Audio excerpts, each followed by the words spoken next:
ప్రియా దేవుని సంఘమా, మరి యొక్క ఉదయకాలంలో అడ్వెంట్లోని 3వ ఆదివారం కొరకై మరి ఏర్పాటు చేయబడిన లేఖన భాగాలు మరి బిడ్డలు చదివినిపించారు. ఆ లేఖన భాగాలలో నుంచి మనము కొన్ని క్రిస్మస్ సత్యాలను మనం విందాము. వచ్చే వారంతో అడ్వెంట్ క్రిస్మస్ ఆరాధనలు ముగించబడుతూ ఉంటాయి కనుక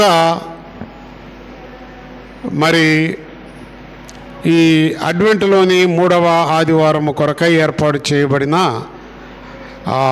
అంశము పాప నిర్మూలకుడు పాపుల మధ్యకు ప్రవేశించుట. కాబట్టి ఈ యొక్క అంశము చూడండి, పాప నిర్మూలకుడు, మనమేమో పాపులము.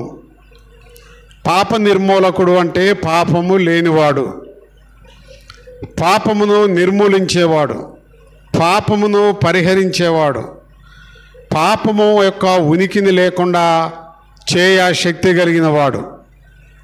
అందుకనే పాప నిర్మూలకుడు పాపుల మధ్యకు ప్రవేశము అనే అంశము ఈరోజు అడ్వెంట్లోని 3వ ఆదివారంలో మరి రత్న అంశాన్ని చదివాడు. దేవుడు రత్నాన్ని దీవించునుగాక. ప్రియ దేవుని బిడ్డలారా, ఈ పాప నిర్మూలకుడు పాపుల మధ్యకు రావటానికి కారణాలు ఈ క్రిస్మస్ దినాలలో మనము ప్రకటించుకుంటూనే ఉంటున్న ఉదయకాలపు ఆరాధనలలోనూ గడిచిన అడ్వెంట్ ఆదివారంలోనూ పాప నిర్మూలకుడు పాపుల మధ్యకు ప్రవేశము. ఎందుకు అంటే పాపులను కూడా పాప నిర్మూలకులుగా చేయటానికి ఒక ఆలోచన కలిగి ఆయన మరి పాపుల మధ్యకు లోకంలోకి వచ్చాడు. పాప నిర్మూలకుడు ఎవరయ్యంటే ప్రభు అయిన యేసుక్రీస్తు. పాపులు ఎవరయ్యంటే ఆయన బిడలమైన మనమే. మనము కూడా ఆయన వలె ఉండాలి అని ఆయన యొక్క ఆశ. మనం చూడండి, మన బిడ్డలు మన వలె ఉండాలి, మన వలె ఉండాలని కోరుకోరు. మనలాగా ఉండకుండా మనకంటే ఇంకా ఎక్కువ స్థాయిలో ఉండాలి అని ఏం చేస్తూ ఉంటారు? ఆశిస్తూ ఉంటారు తల్లిదండ్రులు. ప్రతి తల్లిదండ్రులు కూడా మా బిడ్డలు మా వలె కాకుండా ఉన్నత స్థితిలో ఉండాలి అని కోరుకుంటూ ఉంటారు. అందుకనే బిడ్డలకు ఇంత కూడా సురుగు తగలనివ్వకుండా, ఇంత కూడా నొప్పి తగలనివ్వకుండా, ఇంత కూడా బాధ తగలనివ్వకుండా మరి వాళ్ళు బిడ్డల కొరకై ఏం చేస్తూ ఉంటారు? కష్టపడుతూ ఉంటారన్నమాట. అదే రీతిగా మన పరమ తండ్రి అయిన దేవుడు కూడా ఆయన పరిశుద్ధుడై ఉండి నా బిడ్డలు కూడా నా వలె పరిశుద్ధంగా ఉండాలి అని ఒక మంచి ఆలోచనతో ఆయన తన కుమారుడైన యేసుక్రీస్తుని ఆయన ఈ లోకంలోకి పంపించి పాప సంహారకుడుగా, పాప నిర్మూలకుడుగా ఈ లోకంలోకి కన్యమేరీ గర్భము ద్వారా వచ్చాడు. చూడండి, ఈ పాప నిర్మూలకుడు మన మధ్యలోకి వచ్చుట ద్వారా మనకి ఏం కలుగుతుంది అంటే, మనకేం కలుగుతుందో బైబిల్ చెబుతున్నది. అదే జెఫన్యా గ్రంథము 3వ అధ్యాయము 14వ వచనములో, జెఫన్యా గ్రంథము 3వ అధ్యాయము 14వ వచనములో ఏం కలుగుతుందో మనకి ఇక్కడ తెలియజేస్తూ ఉన్నాడు. పాప నిర్మూలకుడు పాపులమైన మన మధ్యకు వస్తే మనకి ఏం కలుగుతుందో ఈ జెఫన్యా గ్రంథంలో మరి ప్రవక్త మనకేం చేస్తున్నాడు? తెలియజేస్తున్నారు. 3వ అధ్యాయము 14వ వచనంలో చూడండి, సియోను నివాసులారా ఉత్సాహధ్వని చేయుడి, ఇశ్రాయేలీయులారా జయధ్వని చేయుడి, యెరూషలేము నివాసులారా పూర్ణ హృదయముతో సంతోషించి గంతులు వేయుడు. ఈ 14వ వచనం అంతా కూడా దానిలో మనకి ఏం కనపడుతుందంటే సంతోషం కనపడుతుంది. ఈ 14వ వచనంలో మనకేం కనపడుతుంది అంటే ఆ చదవబడిన ఆ మాటలన్నిటిలో కూడా చూడండి మనకి పరిపూర్ణమైన సంతోషం కనపడుతూ ఉంటుంది. ఎందుకు అంటే పాప నిర్మూలకుడు పాపుల మధ్యకు వచ్చినప్పుడు, పాపులలో ఉన్న పాప పరిహరించినప్పుడు మనకు కలిగేది ఏదంటే ఈ సంతోషమే. జెఫన్యా ప్రవక్త చాలా చక్కగా ఈ యొక్క అంశాన్ని రాశాడు.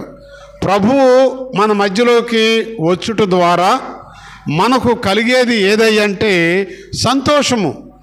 చూడండి, ఒక ఎమ్మెల్యే గారు మన మధ్యలోకి వచ్చుట ద్వారా మనకు కలిగేది ఏదంటే సంతోషం. ఆ ప్రాంతంలో ఆయన వస్తాడు, మన పరిస్థితులను అడిగితే ఆ పరిస్థితులను ఏం చేస్తాడు, తీరుస్తాడు అని చాలా దండలు తీసుకొని మైకులు పెట్టుకొని జిందాబాదులు కొట్టుకుంటా ఎంతో సంతోషంగా ఉంటారు. ఎందుకంటే ఆ నాయకుడు మన మధ్యలోకి వస్తే మన ప్రాంతంలో ఉన్న సమస్యలు చెప్పుకోవచ్చు, ఆ సమస్యలను ఆయన ఏం చేస్తాడు, తీరుస్తాడు అనే ఒక ఆనందము ఆ ప్రాంతపు ప్రజలు వ్యక్తపరుస్తూ ఉంటాడు. అదే రీతిగా పాప నిర్మూలకుడు పాపుల మధ్యకు వచ్చినప్పుడు ఈ 14వ వచనం అంతా కూడా చూడండి, అంతా కూడా సంతోషమే. పరిశుద్ధుడు ఈ లోకంలోకి మన మధ్యలోకి వచ్చుట ద్వారా సంతోషమే. కారణం ఏంటంటే 5వ వచనములో ఏమంటాడు తెలుసా? ఆయన ఎందుకు వచ్చాడో చెబుతున్నాడు ఇక్కడ. 5వ వచనములో చూడండి, 5వ వచనము 4వ అధ్యాయము చదువమ్మా. అది 3వ అధ్యాయం 5వ వచనము. అయితే న్యాయము తీర్చు యెహోవా. చూడండి, న్యాయము తీర్చడానికి దేవుడు ఆయన పాప నిర్మూలకుడుగా ఈ లోకంలోకి వచ్చాడు. న్యాయము తీర్చడానికి ఆయన వారి మధ్య ఉన్నాడు. ఆయన అక్రమము చేయువాడు కాడు. అనుదినము తప్పకుండా ఆయన న్యాయ విధులను బయలుపరుచును. ఆయనకు రహస్యమైనదేదియూ లేదు. ఆయనను నీతిహీనులు సిగ్గెరుగరు అంటున్నాడు. చూడండి, పాపరహితుడు ఈ లోకంలోకి పాపులమైన మన మధ్యలోకి వచ్చినప్పుడు మనకు సంతోషం కలుగుతుంది. సంతోషం కలగటమే కాదు కానీ ఇందాక చెప్పాను, ఒక నాయకుడు వస్తే ఆయన అట్లా వస్తాడు, ఏదన్నా ప్రారంభోత్సవం ఉంటే చేస్తాడు, 2 మాటలు మాట్లాడతాడు, తర్వాత ఏం చేస్తాడు, వచ్చిన తర్వాత మరలా 5 ఏళ్ళు దాకా ఆమోదగిరి పట్టణంలోనే ఉంటాడా? ఎమ్మెల్యే కానీ ఎంపీ కానీ ఉంటారా? ఉండడు. వాళ్ళకి ఏ కార్యక్రమం ఉందో ఆ పని అయిపోయిన తర్వాత ఏం చేస్తారు, వాళ్ళు వెళ్ళిపోతారు. అది కానీ ఈ పాప రహితుడిని గురించి, నిర్మూలకుని గురించి మనం విన్నప్పుడు, అయితే న్యాయములు తీర్చు యెహోవా వారి మధ్య ఉన్నాడు. ఆయన అక్రమము చేయువాడు కాడు. అంటే న్యాయము తీర్చే దేవుడంట ఆయన మన మధ్యలో ఉండటానికి వచ్చాడు. న్యాయము తీర్చే దేవుడు మన మధ్యలో ఉండటానికి వచ్చాడు. ఎంతకాలం అంటే ఎంతకాలము, తరతరాలు కూడా ఉన్నంతకాలము, భూలోకం ఉన్నంతకాలము, మనమున్నంతకాలము, మన జీవితాలు ఉన్నంతకాలము కూడా ఆయన మన మధ్యలోనూ మనకు సమీపముగా ఉండటానికి ఆయన ఏం చేశాడు, వచ్చాడు. 75వ కీర్తన 1-2 వచనాలలో మనం చదువుకుంటే అక్కడ చెబుతున్నాడు ఆ మాట. కీర్తన 75 మనం చదువుకున్నప్పుడు, యెహోవాకు కృతజ్ఞతాస్తుతులు చెల్లించుడి, ఆయన ఆశ్చర్య కార్యములను వివరించెదరు.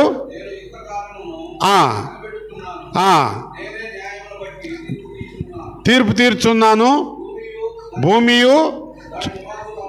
చూడండి, ఇక్కడ ఈ 75వ కీర్తనలో మనం చూసినప్పుడు ప్రియ దేవుని బిడ్డలారా ఏమంటున్నాడు తెలుసా? దేవా, మేము నీకు కృతజ్ఞతాస్తుతులు చెల్లించుచున్నాము, ఎందుకంటే నీవు మాకు సమీపముగా ఉన్నావు. అంతే కదా? ఎందుకు దేవునికి మనం కృతజ్ఞతాస్తుతులు చెల్లించుచున్నాము? ఎందుకు మనం ఆరాధిస్తూ ఉన్నాము? ఎందుకు పని పాటలు మానుకొని ఆదివారం ఆరాధనలోకి వస్తూ ఉన్నాము?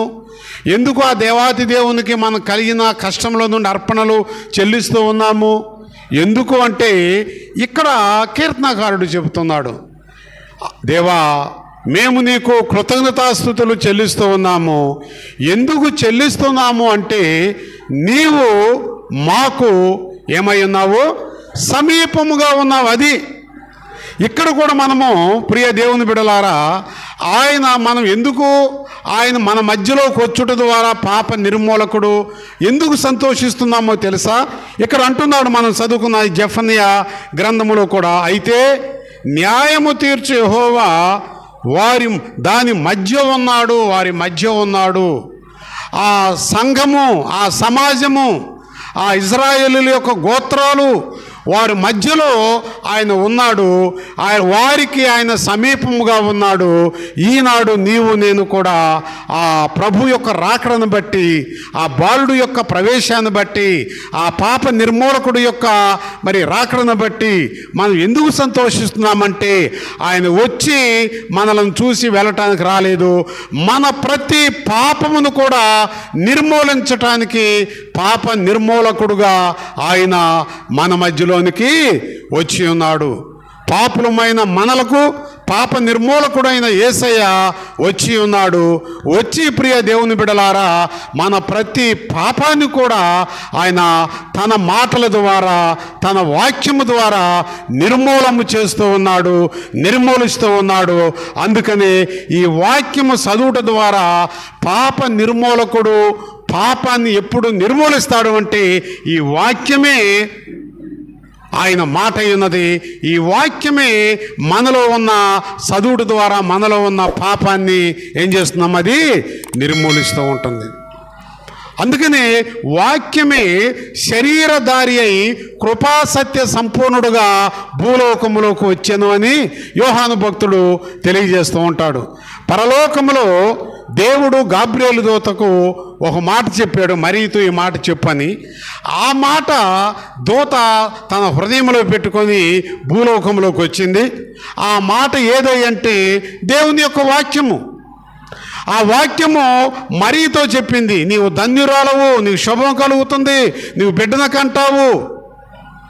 ఆ మాట మరియ గర్భంలోకి వెళ్ళింది, ఆ వాక్యమే. అందుకే యోహాను అంటాడు, ఆ వాక్యము మరియ గర్భంలో కృపా సత్య సంపూర్ణుడుగా ఒక రూపాన్ని ధరించుకొని ఉంటుంది అని. తర్వాత వారికి ఉన్నటువంటి టయాన్ని బట్టి డెలివరీ అవుతావని దూత ద్వారా ఆమెన్నది. కాబట్టి వాక్యం అనేది దేవుని యొక్క మాట. ఈ వాక్యమే పాప నిర్మూలకుడి యొక్క మాట. ఈ మాట ఎంతకాలం ఉంటుందంటే ఈ లోకంలో అనేక మంది ప్రియ దేవుని సంఘమా ఈ మాటను పెట్రోల్ పోసి తగలబెట్టారు. ఈ మాటను అగ్నితో ఆహుతి చేశారు. ఈ మాటను కాళ్ళతో తొక్కి అనేకమైనటువంటి ప్రాంతాలలో మురుగు కాలువల్లో పడేసేసారు. ఈ దేవుని మాట లేకుండా చేయాలి అని ఆనాడు రోమా సామ్రాజ్యం మొదలుకొని ఈనాడు భారతదేశంలో ఉన్న హైందవ సమాజంలో మూర్ఖపు హైందవులు దీనిని పాప నిర్మూలకుడిని నిర్మూలన చేయాలని సిద్ధపడ్డారు. కానీ చెయ్యాలి అనుకున్న వాళ్ళు నిర్మూలమైపోతున్నారే కానీ ఆ పాప నిర్మూలకుని యొక్క నిత్యము ప్రజల మధ్య ఉండే ఈ మాటను ఎవ్వరు కూడా ఇంతవరకు ఏమీ చేయలేకపోతున్నారు. కనుక ఆయన మన మధ్యలో ఉండటానికి ప్రవేశించాడని తెలియజేస్తూ 3వ అధ్యాయము 15 తాను మీకు విధించిన శిక్షను ఆయన కొట్టివేసి ఉన్నాడు, మీ శత్రువులను ఆయన వెళ్ళగొట్టి ఉన్నాడు. ఇశ్రాయేలుకు రాజైన యెహోవా ఆయన మన మధ్యలో ఉన్నాడు. చాలమ్మా, ఇక్కడ మనం చూసినప్పుడు ఈ 15వ వచనంలో ప్రియ దేవుని బిడలారా, ఒకటి ఆ పాప నిర్మూలకుడైన పరిశుద్ధుడైన యేసయ్య మన మధ్యలోకి ఎందుకు వచ్చాడో తెలుసా? మనము అనుభవిస్తున్నటువంటి శిక్షను కొట్టివేయటానికి వచ్చాడు. ఏమా, ఆయన మన మధ్యలో ఉండి మనము అనుభవిస్తూ ఉన్నటువంటి శిక్షను, ఏం శిక్ష అది? బైబిల్ చెబుతూ ఉన్నది. పిల్లవాడు దొంగతనం చేశాడు అనుకోండి, ఆ పిల్లవాడిని తల్లిదండ్రులు శిక్షిస్తూ ఉంటారు. స్కూల్లో వర్క్ చేయలేదనుకోండి, ఆ టీచరు ఆ పిల్లవాడిని ఏం చేస్తూ ఉంటారు, శిక్షిస్తూ ఉంటారు. ఒక స్త్రీ కనుక తన అదుపులో లేకుండా తన ఇష్టానుసారంగా భర్తని మాట్లాడుతుందనుకోండి, ఆ భర్త ఆ భార్యను ఏం చేస్తాడు, శిక్షిస్తాడు. ఒక వ్యక్తి కనుక సంఘంలో సమాజంలో తన ఇష్టానుసారంగా మరి మాట్లాడుతూ ఉన్నాడు అనుకోండి, ఆ సంఘము ఆ సమాజము ఆ వ్యక్తిని ఏం చేస్తుంది, శిక్షిస్తూ ఉంటుంది. కాబట్టి ఈ శిక్ష అంతా కూడా మనం చేసే ఆ తప్పుడు మాటల ద్వారా వచ్చే శిక్ష. ఆ తప్పుడు మాటలు మనలో లేకపోతే ఆ శిక్ష అనేది మనకు ఉండదు అన్నమాట. అందుకని ఆయన ఏమని చెబుతున్నాడమ్మా, అక్కడ 3వ అధ్యాయము 15వ వచనములో, తాను మీకు విధించిన శిక్షను దేవుడు కొట్టివేయటానికి వచ్చాడు. ఆయన పాప నిర్మూలకుడు, పాపం అనే శిక్షను కొట్టివేయటానికి వచ్చాడు. బైబిల్లో ప్రభు చెబుతూ ఉంటాడు, పాపము వలన వచ్చే జీతము మరణము. ఆ మరణపు శిక్షను కొట్టివేయటానికి ఎవరు కావాలి? నేనున్నాను. నేను ప్రభు మాటను బట్టి ప్రభు నమ్ముకోండి అయ్యా, ఆయన మనల్ని కాపాడుతాడు, మన పాపాలను క్షమిస్తాడని చెబుతూ ఉంటాను. నాలోనే కొన్ని లోపాలు దోషాలు పెట్టుకొని వేరొక వ్యక్తి దగ్గరకు వచ్చి, అయ్యా దేవుడు నమ్ముకుని నేను తాగి ఉంటాను, నేను ఒక తాగుబోతుని, మందు తాగి నేను ఇంకొక దగ్గరికి వెళ్ళి తాగబాకండి అయ్యా, అది చాలా తప్పు, ఆరోగ్యాన్ని పాడు చేస్తుంది అంటే, నా మాట అతనిలో పనిచేస్తుందా? నా మాట ద్వారా అతను తన శిక్ష నుండి, ఆ పాపపు శిక్ష నుండి తప్పించుకుంటాడా? తప్పించుకోలేడు. ఎందుకో తెలుసా? అతను చేసే ఆ పాపం అనేటువంటి యొక్క శిక్ష నాలో కూడా ఉంది కాబట్టి. కనుకనే మనిషి ద్వారా మనిషి ఎప్పుడూ రక్షణ పొందలేడు. రక్షణ అనేది ఒక్క పాప నిర్మూలకుడైన పరిశుద్ధుడైన యేసయ్య ద్వారా మాత్రమే. ఆయన వచ్చి కలవరిగిరి శిలువలో సర్వమానవాళి పాపములను 3 మేకులతో బంధించి 2 హస్తాలను కూడా మేకులతో బంధించబడిన తరువాత ఆయన అంటున్నాడు, ఏమని తెలుసమ్మా, సమస్త పాపభారము మోసుకొనుచున్న సమస్త జనులారా నా దగ్గరకు రండి, నేను మీకు సంతోషాన్ని ఇస్తాను, మీ శిక్షను తొలగించడానికి వచ్చాను, మీ పాపాన్ని పరిహరించడానికి వచ్చాను, మీకు పరలోకపు ప్రాప్తినివ్వడానికి వచ్చానని కల్వరిగిరి శిలువలో ఆయన ఒకే ఒక పిలుపిచ్చాడు. పిలాతు దగ్గరకు వచ్చినప్పుడు కూడా పిలాతు అన్నాడు, నీవు యూదుల రాజు అంటే ఆ ప్రభు అన్నాడు, అవును నేను రాజునే, కానీ నా రాజ్యము ఇహ సంబంధమైనది కాదు అన్నాడు.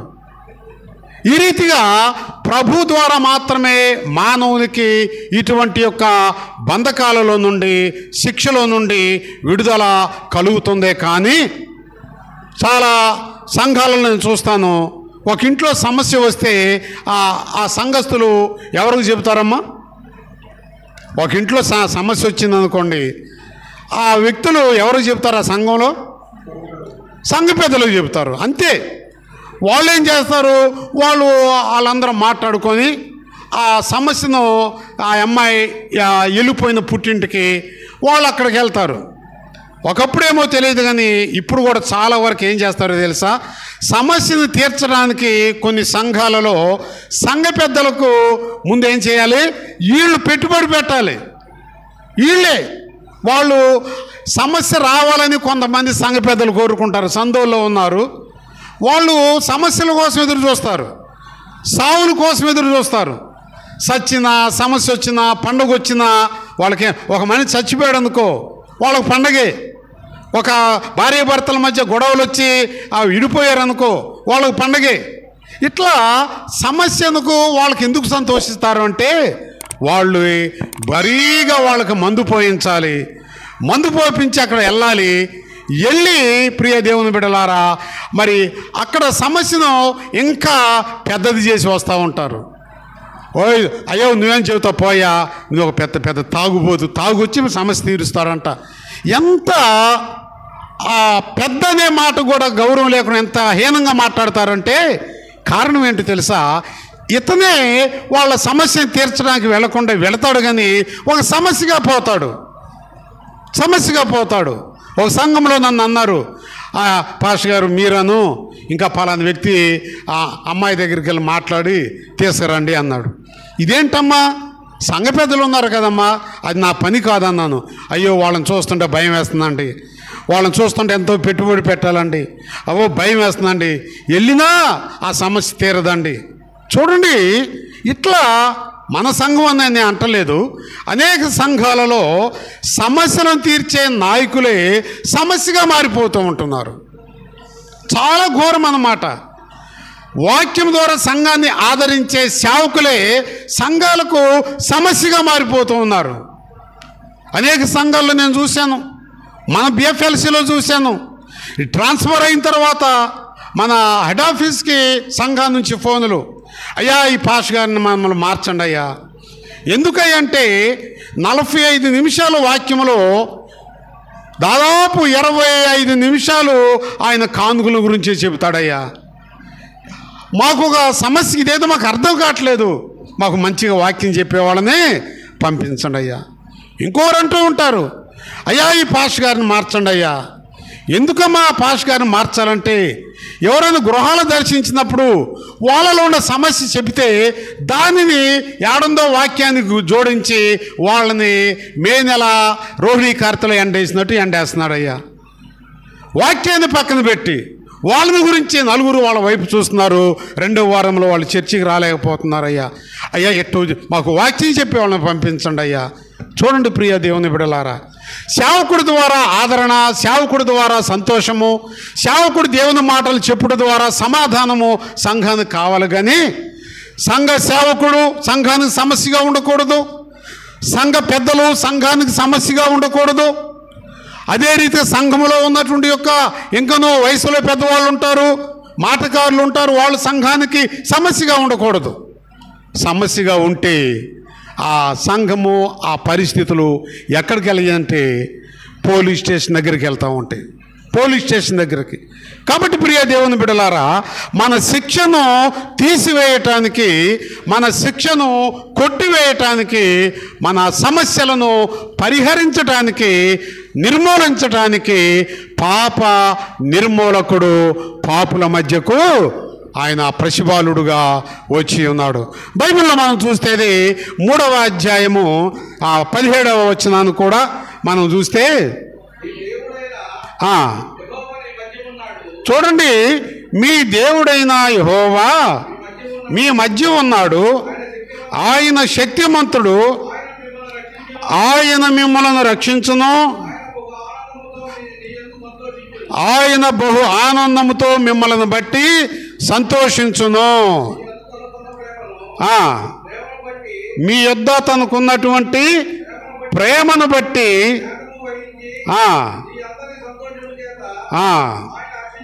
ఆయన హర్షించును. ఈ 17వ వచనంలో చూడండి, శక్తివంతుడైనటువంటి దేవుని యొక్క పాప నిర్మూలకుడుగా మన మధ్యలోకి ఆయన రావటం ఎందుకంటే రక్షణ లేని బిడ్డలకు రక్షించటానికి.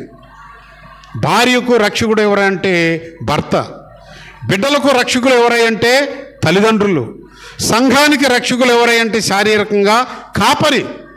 అవునన్నమాట. ఈ రాష్ట్రానికి రక్షకులు ఎవరంటే రాష్ట్ర గవర్నర్ అన్నమాట. దేశానికి రక్షకుడు ఎవరంటే మరి దేశ రాష్ట్రపతి. ఇట్లా ఒక స్టెప్ల వారుగా ఉంటుంది.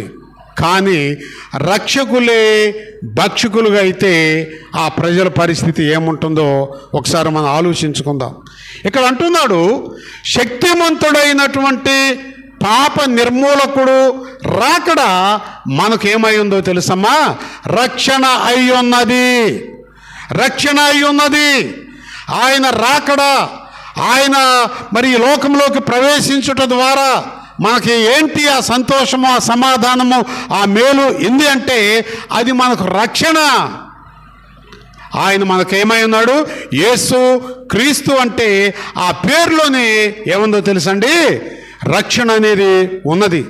ఆయన రక్షకుడుగా ఈ లోకంలోకి పాప నిర్మూలకుడు వచ్చినట్టు మనం చూస్తున్నాము. ఆ రక్షకుడిని బట్టి సంఘము, సమాజము సంతోషిస్తూ ఉన్నదని చెబుతూ ఉన్నాడు. చూడండి, ఈ ఫిలిప్పీ పత్రికలో కూడా మనం చూస్తే ఆ 4వ అధ్యాయము 4వ వచనములో ఆ పాప నిర్మూలకుడు ప్రవేశము ద్వారా పౌలు ఆ ఫిలిప్పీ సంఘానికి ఏమని చెబుతున్నాడు చూడండి. ఎల్లప్పుడూ చూడండి, ఎల్లప్పుడూ ఎంతకాలము? నవంబర్ 25వ తారీఖు నుంచి డిసెంబర్ 25వ తారీఖు 30 రోజులు కాదు, అవునా కదండి? కాబట్టి ఇక్కడ ఏమంటున్నాడు పౌలు? ఆ ఫిలిప్పీ సంఘానికి ఉత్తరాన్ని రాస్తూ ఒక మాట చెబుతూ ఉన్నాడు. ఎల్లప్పుడూ ఎవరినందమ్మా? ప్రభునందు ఆనందించుడి. అయా పాష్ గారండి, బిడ్డలను కన్నాము కానీ బిడ్డల ద్వారా ఏమి లేదు, ఆనందం లేదు. అయ్యా పాష్ గారండి, ప్రేమించి పెళ్లి చేస్తున్నాను కానీ ఆడి ద్వారా నాకేమి లేదు సంతోషం. నా ప్రాణం నువ్వే, నా కనుగుడ్డు నువ్వే, నా నోట్లో నాలుక నువ్వే అన్నాడయ్యా పెళ్లి కాకముందు. ఏదో వాడు మాయ మాటలు చెప్పి ప్రేమించా, తల్లిదండ్రుల మాట కాదనుకుండా ప్రేమించా, మరి సమాజం మాట కాదనుకుండా ప్రేమించిన తర్వాత నా ప్రాణం ఆయనలో చూస్తాడని అనుకుంటే పెళ్ళైపోయిన తర్వాత కొద్ది రోజుల్లోనే ఏమైపోయింది? నన్ను హీనంగా చూస్తున్నారు, నీ కులం తక్కువ అంటున్నాడు, నీ మతం తక్కువ అంటున్నాడు, నువ్వు దిక్కులేని దాని అంటున్నాడు, నీకు ఆదరణ ఎవరు అంటున్నాడు, నిన్ను తంతే దిక్కు ఎవరు అంటున్నారు, నిన్ను చంపితే కేసు పెట్టేవాడు లేరు. ఇట్లా భర్త ద్వారా భార్యకు ఆనందం కలగాలి కానీ నా భర్త ద్వారా నాకు ఎలాంటి ఆనందము లేదు. ఇవాళ పోలీస్ స్టేషన్లోనూ, కోర్టులోనూ, సంఘాలలోనూ కేసులు ఏదంటే ప్రేమించుకొని పెళ్లి చేసుకున్న వారి కేసులే ఎక్కువ. ఎంతగా వాళ్ళు ప్రేమించుకుంటారో అంతగా వారు విడిపోతూ ఉంటున్నారు, సమస్యలకు గురైపోతూ ఉంటున్నారు. అందుకనే ప్రియ దేవుని బిడ్డలారా, సంఘములో, సమాజంలో, మన కుటుంబాలలో మరి ఆనందము లేదు. కారణం ఏంటో తెలుసా? నీ కొరకై పాప నిర్మూలకుడైన పరిశుద్ధుడైన దేవుడు ఈ లోకంలోకి వచ్చినప్పుడు ఆయన ఏ ఇంటిలో ఉండ ప్రయోజనం లేదు. ఏ ఒంటిలో ఇల్లేమో మనం ఉండేది, ఒళ్ళేమో దేవుడు ఉండేది. ఏ హృదయంలో ఆయన ప్రవేశం ఉంటుందో ఆ వ్యక్తుల జీవితానికి, ఆ కుటుంబానికి నిత్య ఆనందమే.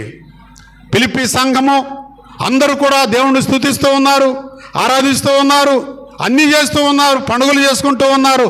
కానీ వారి జీవితాల్లో ఏమి లేదండి, ఆనందం లేదు, సంతోషం లేదు. అప్పుడు పౌలు ఈ ఉత్తరాన్ని, చెరసాలలో ఉండి ఉత్తరాన్ని రాస్తూ ఉన్నాడు. చెరసాలలో ఉన్న పౌలు ప్రభువుని బట్టి ఆనందంగా ఉన్నాడు. కానీ చెరసాల బయట ఉన్న సంఘ బిడ్డలు మరి ప్రార్థిస్తున్నారు కానీ వారి జీవితంలో ఆనందం లేదు. కారణం ఏంటో తెలుసా? చెరసాలలో ఉన్న పౌలు హృదయంలో యేసయ్య ఉన్నాడు, బయట ఉన్న ఫిలిప్పీ సంఘ హృదయంలో లోకమున్నది. లోకము ఏ కుటుంబంలో ఉంటుందో, పాపము ఏ వ్యక్తిలో ఉంటుందో, వాళ్ళు డబ్బు ఉండవచ్చు, ఐశ్వర్యం ఉండవచ్చు, బిడ్డలు ఉండవచ్చు, అందం ఉండవచ్చు, కానీ యేసయ్య లేనటువంటి హృదయంలో నిత్య సంతోషం ఎప్పుడూ ఉండదు. ఏది లేకపోయినా యేసయ్య కలిగిన వ్యక్తిలో, యేసయ్య ఆ హృదయంలో ఉంటే ఆ వ్యక్తి సంతోషంగా, ఆనందంగా ఉంటాడు. చెరసాల్లో ఉండి అపోస్తుడైన పౌలు ఆనందంతో ఈ ఉత్తరాన్ని రాస్తూ ఉన్నాడు. ఏమని రాస్తూ ఉన్నాడమ్మా? చూడండి, మనము ఆ లేఖనాన్ని ఒకసారి మనం మరలా చదువుకుంటే 4వ అధ్యాయం 4వ ఎల్లప్పుడూ, ఒక క్రిస్మస్ నెలలో మాత్రమే కాదు, ఎల్లప్పుడూ ప్రభువునందు ఆనందించుడి. మరలా చెబుతున్నాను, అది అంటే ఆనందం అనేది ఎవరి ద్వారా ప్రాప్తిస్తూ ఉంటుంది? ప్రభు ద్వారా మాత్రమే. ఓ ఫిలిప్పీ సంఘమా, ఓ సంఘంలో ఉన్న పెద్దలారా, సంఘంలో ఉన్న స్త్రీ సమాజమా, సంఘంలో ఉన్న యవనస్తులారా, మరలా నేను మీకు ఉత్తరాన్ని రాస్తూ ఉన్నాను. మీరెందుకు నిరాశలో ఉన్నారు? మీరెందుకు సమస్యల్లో ఉన్నారు? మీరెందుకు కష్టాల్లో ఉన్నారు? మీరెందుకు తగాదాల్లో ఉన్నారు? కాబట్టి నేను మీకు మరలా చెబుతున్నా,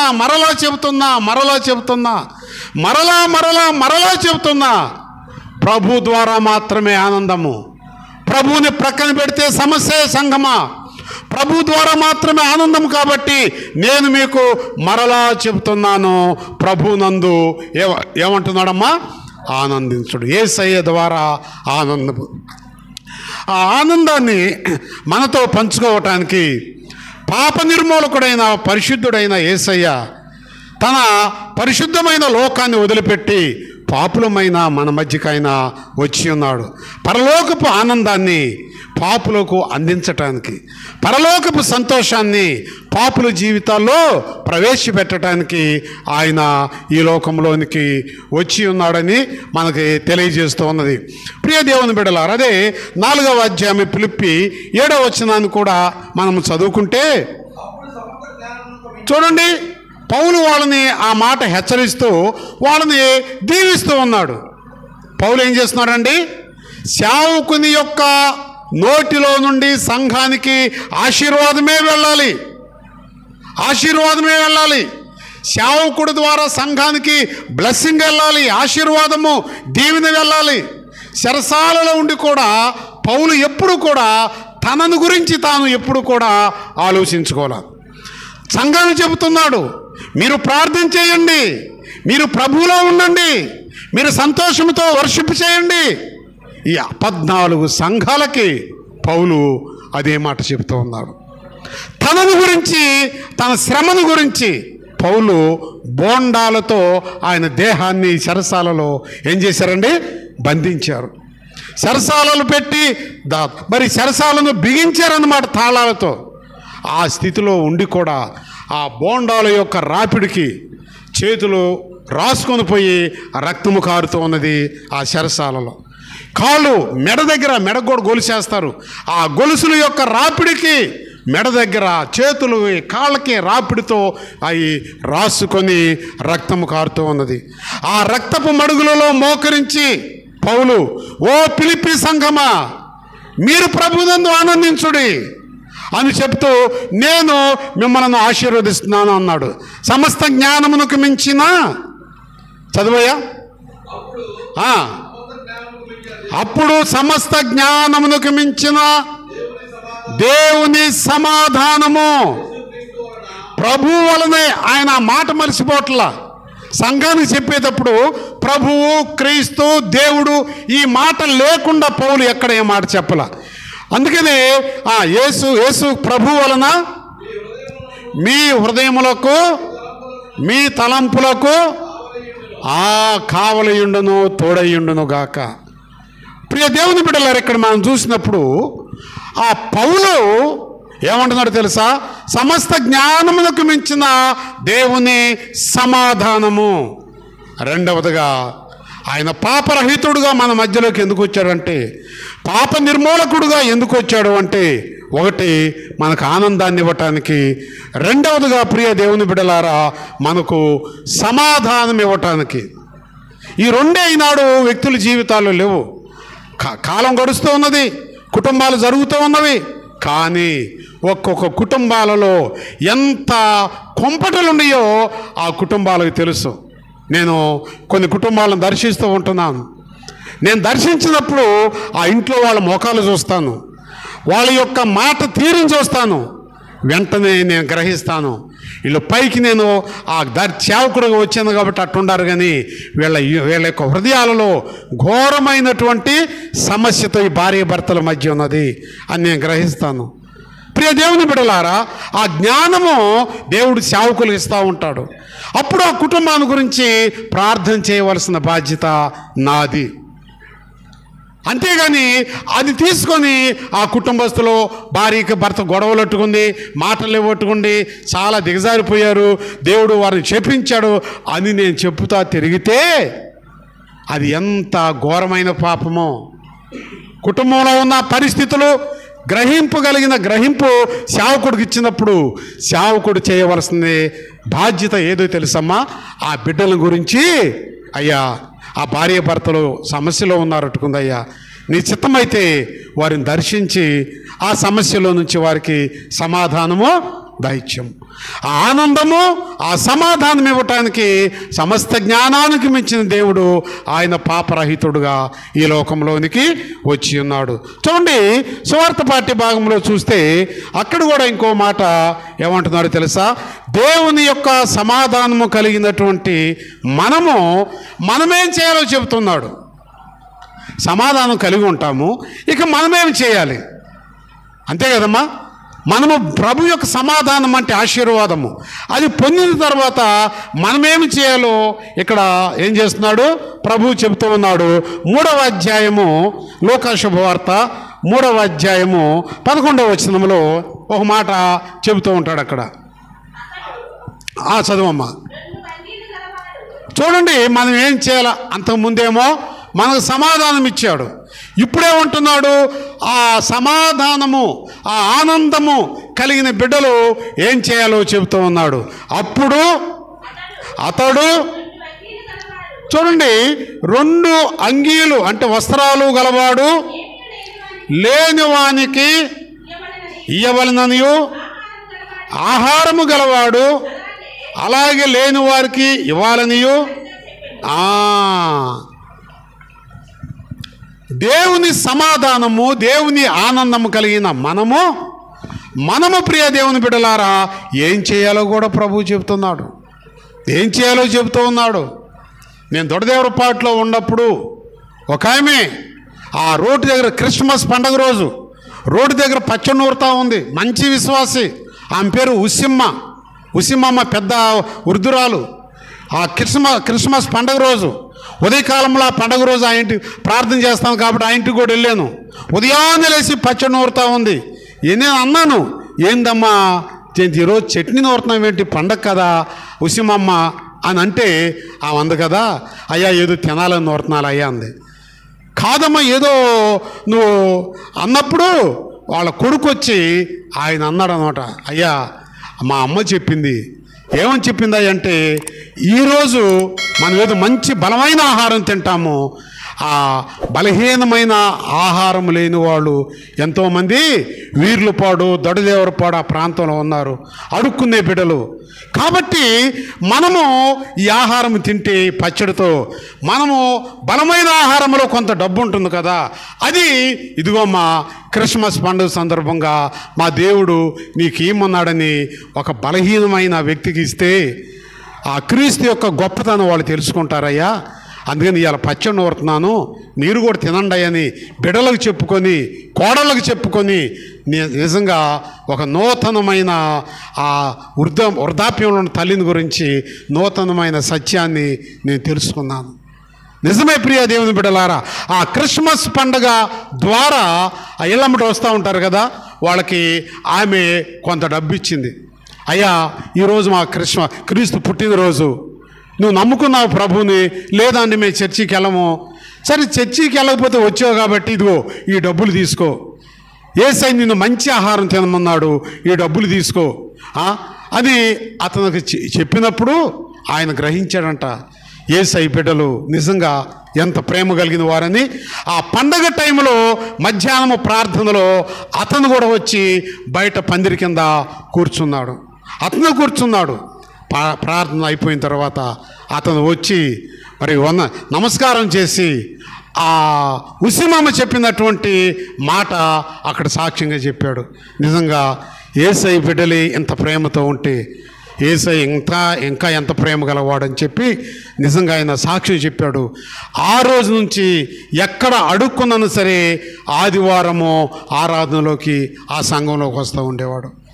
క్రిస్మస్ అంటే ప్రియ దేవుని బిడ్డలారా సహాయం చేయటం, క్రిస్మస్ అంటే లేమి వారిని గుర్తించటం, క్రిస్మస్ అంటే ప్రియ దేవుని బిడ్డలారా మనలో ఉన్నటువంటి యొక్క సమాధానము ఇతరులకి పంచి ఇవ్వటము. అందుకని పాప నిర్మూలకుడు పాపుల మధ్యకి వచ్చాడు. మనము ఏమి చేయాలో ఇక్కడ చెప్పాడు అన్నమాట. మీలో ఎవరికైనాను ఆనాడు వస్త్రాలు లేవు, ఎవరికైనా నేను చిన్నపిల్లాడప్పుడు కూడా స్కూల్కి వెళ్ళొచ్చి నేను ఇంటికి వస్తే ఇంత గుడ్డ ఇచ్చేవాడు మా నాన్న, అరే ఇది కట్టుకోరని చెప్పి అది కట్టుకున్న తర్వాత ఇంటికి వచ్చిన తర్వాత ఆ బట్టలు మా అమ్మ ఆ బండ మీద ఉతికేసి రాత్రి ఆరేసేది. మరలా ఉదయము ఆ బట్టలు వేసుకొని స్కూల్కి వెళ్ళేవాడిని. ఒకే డ్రెస్ ఉండేదన్నమాట ఆనాడు. కాబట్టి ప్రభు అంటున్నాడు, మీలో ఎవరికైనా వస్త్రాలు 2 అంగీలు ఉంటే మీరు ఒక అంగీని వాళ్ళకి ఇవ్వండి. అదే వాళ్ళకి మీరిచ్చే సమాధానము, సంతోషము, క్రిస్మస్. ఇంకా ఏమంటున్నాడు తెలుసు, అక్కడ 2 అంగీలు మాత్రమే కాకుండా ఇంకా ఏమంటున్నాడమ్మా ఆయన? ఆహారము కూడా. అంత ఇందాక అదే చెప్పాను, ఆ ఉసిమమ్మ చేసింది అదే. ఆహారంలో కూడా ఆకలి కొనిన వారికి మీరు ఇవ్వండి, ఆహారము వ్యర్థం చేయబాకండి. మరలా చెబుతుంది, ఆకలి బాధ ఇక్కడున్నది పెద్దవాళ్ళకి తెలుసు, నాకు తెలుసు. నా పేగులు అరిసే ఆకలి బాధ ఒకప్పుడు నేను అనుభవించాను.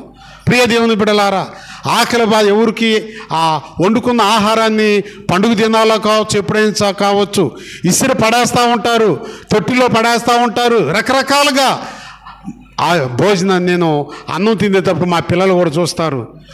చివరిలో పళ్ళెంలో ఒక్క రెల్ల ఉన్నా సరే దాన్ని ఏరుకొని నేను తిని నేను ప్లేట్కి అడుగుతాను.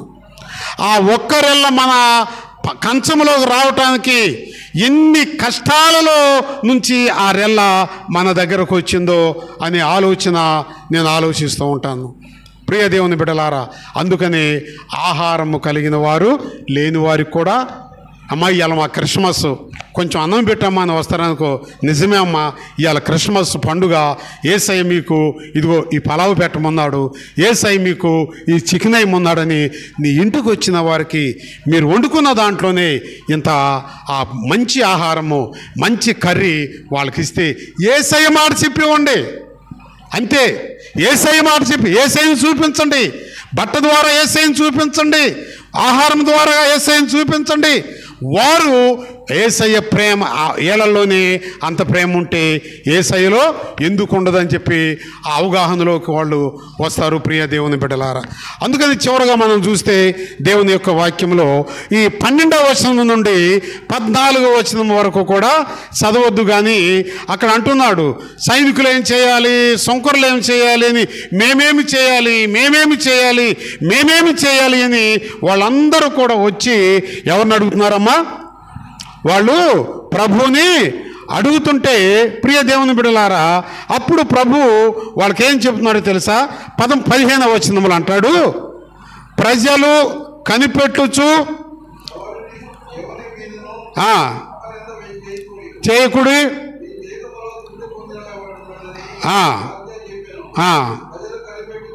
ప్రజలు కనిపెట్టుచు ఇతడు క్రీస్తయుండు ఉండునేమో అని యేసు అక్కడ చెబుతుంటే అప్పుడు వారిలో మార్పు వచ్చేసింది. నిజమే, ఈయన క్రీస్తయి ఉంటాడు అని చెప్పి, నిజమే మన సహాయము, నిజమే ఈ బిడ్డలు యేసయ్య బిడ్డలు అనే స్థాయిలో ఉన్నప్పుడు అది నిజమైన క్రిస్మస్. ఇంత పలావు, ఇంత చికెను ఒక అడుక్కునే వ్యక్తిని మన ఇంట్లో పెట్టి వాళ్ళు తింటుంటే నిజంగా ఆ తినటంలోనే మనం నిజమైన క్రిస్మస్ని అనుభవిస్తూ ఉంటాం.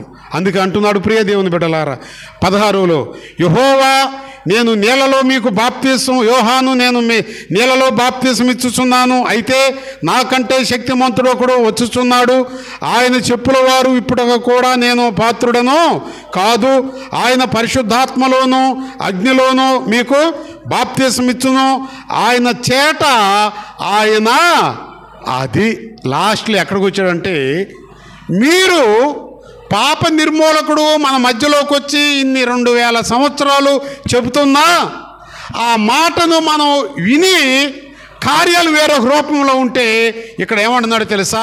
ఇదిగో ఆయన చేట ఆయన చేతిలో ఉన్నది, చేట చేతిలో ఉన్నది. ఇప్పుడైతే మిషన్లు వచ్చినాయి, పంకాలు వచ్చినాయి, గాలికి వెళ్ళిపోతూ ఉంటుంది. కానీ ఒకప్పుడు ఆ ఒడ్లు తూర్పాల పోసేవాళ్ళు చేటలతో. తూర్పాల పోస్తే గట్టి గింజేమో పోసే వ్యక్తి పాదాల దగ్గర పడిద్ది, గట్టిని కాను గింజేమో ఏమవుతుందమ్మా? దూరంగా వెళ్ళిపోయింది. అప్పుడు ఆ రైతు ఏం చేస్తాడు? గట్టి గింజలను తాలు గింజలను చీపురు తీసుకొని ఏం చేస్తాడు? వేరు చేస్తాడు. అవును కదా? వేరు